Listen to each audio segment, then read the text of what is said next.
Assalamualaikum warahmatullahi wabarakatuh. Selamat pagi. Apa kabar anak-anak? Alhamdulillah.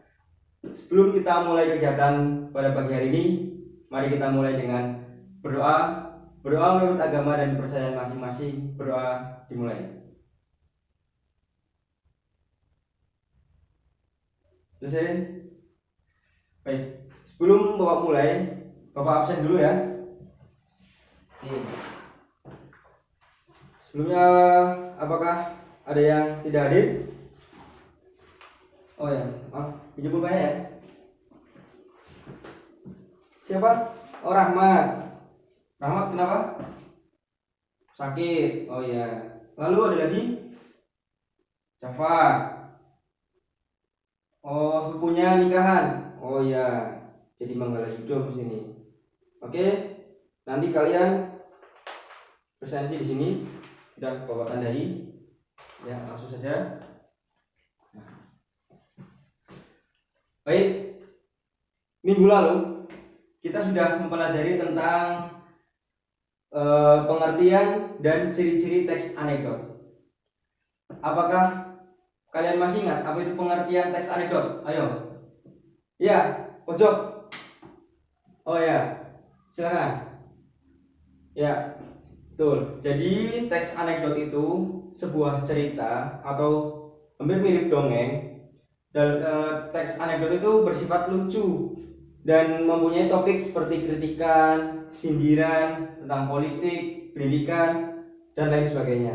Baik, terima kasih Mas.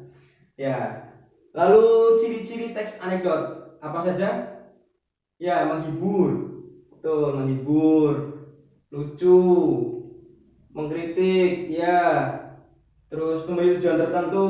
Oke, kurang lebih seperti itu. Alhamdulillah kalian masih ingat ya. Maka karena kalian masih ingat tentang pengertian dan ciri-ciri, Bapak bisa melanjutkan ke materi selanjutnya, yaitu tentang struktur kaidah kebahasaan dan struktur teks anekdot.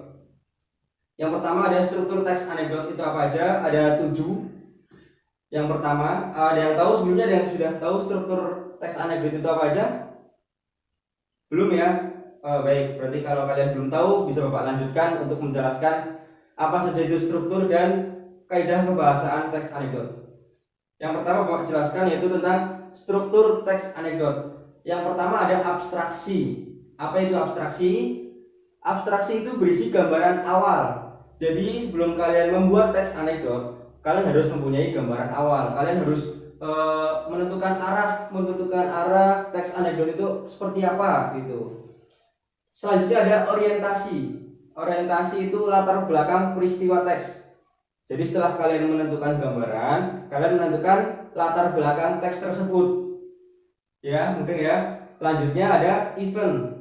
Event itu berisi rangkaian peristiwa. Setelah kalian membuat latar belakang, kalian membuat rangkaian peristiwa. Jadi setelah rangkaian peristiwa jadi lanjut ke krisis. Krisis itu krisis seperti halnya krisis moneter. Krisis itu sebuah permasalahan ya. Krisis moneter itu krisis keuangan, permasalahan dalam keuangan. Tapi di teks anekdot ini krisis yaitu munculnya sebuah permasalahan dalam teks anekdot. Jadi setelah krisis nanti ada reaksi. Yang kelima itu reaksi, yaitu penyelesaian masalah. Jadi ada masalah, ada penyelesaiannya juga. Lalu ada koda. Yang keenam ada koda, yaitu perubahan nasib tokoh. Jadi dalam teks anekdot itu kalian yang awalnya tokoh itu sengsara bisa jadi berubah menjadi bahagia atau menjadi apalah, terserah sekreatif mungkin kalian. Yang terakhir yang ketujuh yaitu reorientasi. Ya, reorientasi berarti penutup teks anekdot. Kalian buat sekreatif mungkin penutupnya, kalau bisa yang lucu, yang menghibur. Jadi orang yang membaca teks anekdot kalian itu merasa terhibur, merasa kok begitu ya, akhirnya endingnya begitu, seperti itu. Oke, ada yang mau ditanyakan tentang struktur? Tidak. Oke, Bapak lanjut ke kaidah kebahasaan teks anekdot. Baik. Yang pertama, kaidah kebahasaan teks anekdot itu menggunakan kata keterangan waktu lampau. Jadi di situ kalian menggunakan kata keterangan waktu masa lalu yang sudah terlewat. Lalu yang kedua ada menggunakan kata penghubung. Lalu ada menggunakan kata kerja. Jadi kalian menggunakan kata penghubung, menggunakan kata kerja. Lalu yang keempat, urutan peristiwa berdasarkan waktu. Jadi kalian mengurutkan berdasarkan waktunya. Lalu yang kelima, menggunakan pertanyaan retorik. Ada yang tahu pertanyaan retorik?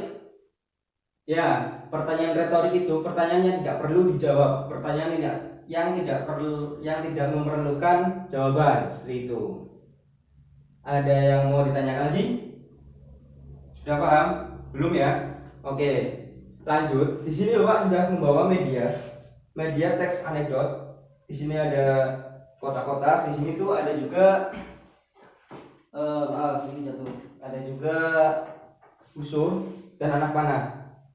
Nanti kalian membuat satu kelas ini dibagi menjadi 3 kelompok. Masing-masing kelompok mengirimkan satu perwakilannya. Jadi perwakilan masing-masing kelompok itu nanti memanah. Apabila sudah mengenai kertas warna pink, berarti nanti kalian mendapatkan amplop yang warna pink. Di dalam amplop sudah Bapak tuliskan pertanyaan. Jadi kalian mendapatkan mengenai kertas kotakannya ada kertas kuning, pink, berarti mendapatkan amplop pink. Kalau kalian mengenai kotak yang ada kertas kuning ataupun hijau, berarti kalian mendapatkan kuning ataupun hijau. Dan apabila perwakilan kalian tidak mengenai atau salah sasaran, itu harus diganti perwakilannya. Oke, siap? Bapak contohkan ya memanahnya seperti ini. Nanti kalian dari sini, terus arahkan langsung, terus panah. Nah, tadi mengenai kotakannya ada kertas pink, maka dibaca. Di sini sudah ada pertanyaannya, yaitu buatlah abstraksi teks anekdot, lalu presentasikan di depan kelas. Jadi abstraksi itu termasuk dalam struktur teks anekdot ya. Lalu kalian presentasikan di dalam kelas. Begitu ya. Nanti langsung saja kalian kirimkan perwakilannya maju satu-satu. Baik. Untuk pembelajaran hari ini apakah ada yang dipertanyakan atau tentang media? Belum. Oke, nanti langsung maju saja. Baik, langsung saja untuk pertemuan minggu depan.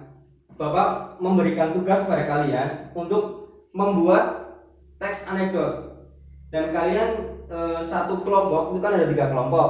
Satu kelompok membuat satu teks. Dan minggu depan kalau sudah jadi, kalian print out, lalu kalian bacakan di depan kelas. Apakah teman-teman kalian akan tertawa setelah mendengarkan teks anekdot yang kalian buat atau tidak? Kalau teman-teman kalian tidak tertawa atau mesem, pringis atau merenges ya seperti itu, berarti kalian belum berhasil menciptakan teks anekdot. Karena teks anekdot itu harusnya menghibur, lucu. Oke. Selanjutnya tentang tugas ada yang mau ditanyakan? Oke, belum. Nanti kalau semisal ada yang ditanyakan, ketua kelas bisa chat saya ya. Oke. Untuk baik, karena sudah tidak ada yang ditanyakan lagi. Oh ya, absensinya udah. Oke. Terima kasih. Ya, karena sudah tidak ada pertanyaan lagi, Bapak cukupkan. Dan karena kita awali dengan doa, maka kita akhiri dengan berdoa juga, karena sudah terlaksana pembelajaran pada hari ini dengan lancar, dan kalian juga harus semangat terus dalam belajar. Terus cari ilmu yang banyak-banyaknya. Baik, kita berdoa ya. Untuk mengakhiri kegiatan pembelajaran pada pagi hari ini, mari kita berdoa menurut agama dan kepercayaan masing-masing. Berdoa dimulai. Ya, selesai. Bapak tutup. Terima kasih. Wassalamualaikum warahmatullahi wabarakatuh.